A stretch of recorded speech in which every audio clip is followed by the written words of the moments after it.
취임 100일을 맞은 윤석열 대통령의 성적표가 참담합니다. 국민은 100점 만점에 20점대 점수를 주었습니다. 인사, 국민통합, 직무태도, 소통 방식, 경제 민생, 외교 안보 등 국정지표 모든 부문에서 국민은 잘못한다고 심판했습니다. 그런데도 대통령은 어제 약식 문답에서 정치적 득실을 따질 문제가 아니라며 전면적인 인적 쇄신은 없을 것임을 분명히 했습니다. 그러면서 내실 있게 변화를 준다더니 내실 있게 바뀐 건 국민의힘 비대위였습니다. 철저히 정치적 득실을 따진 결과 친윤 완전체로 탈바꿈했습니다. 대통령실 사적 채용 의혹으로 구설에 올랐던 20년 검찰직위 전 광주시장 후보는 비대위원이 되었습니다. 윤핵관 원내대표 재신임에 이어 심지어 특혜 수juk 의혹에 탈당까지 했던 윤핵관의 사돈 의원은 사무총장으로 내정되었습니다.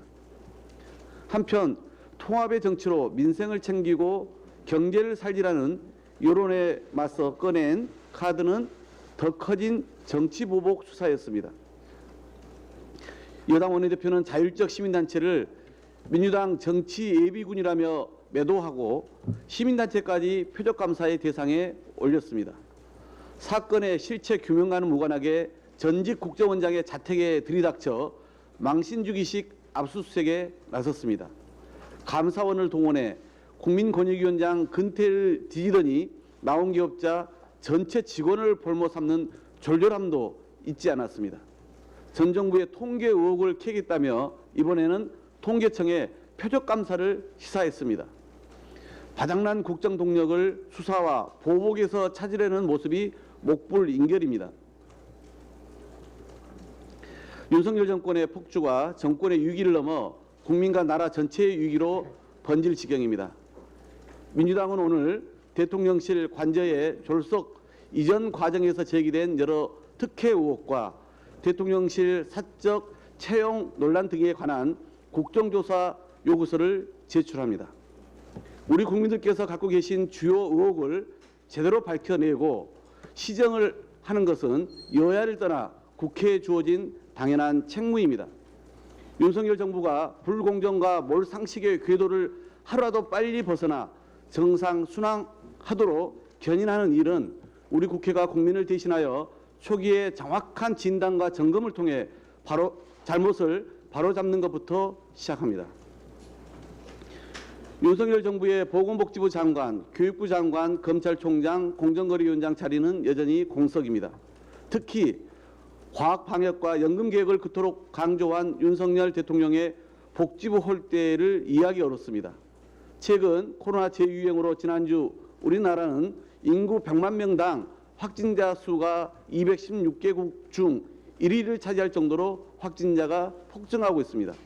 어제는 유증증 환자 수가 563명으로 112일 만에 최고를 기록했습니다. 윤석열 정부는 국민도 전문가도 실체를 알 수 없는 과학 방역을 외치며 방역 규제 빗장을 풀었습니다.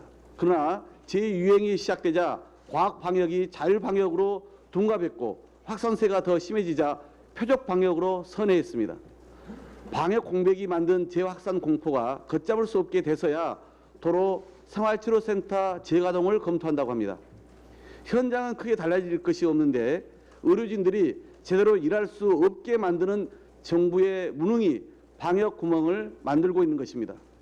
윤석열 대통령이 집무실 이전, 경찰 장악, 정치 보복의 가속 페달을 밟을 때 국민의 생명을 지킬 주무부서 장관 임명은 후순위로 밀렸습니다.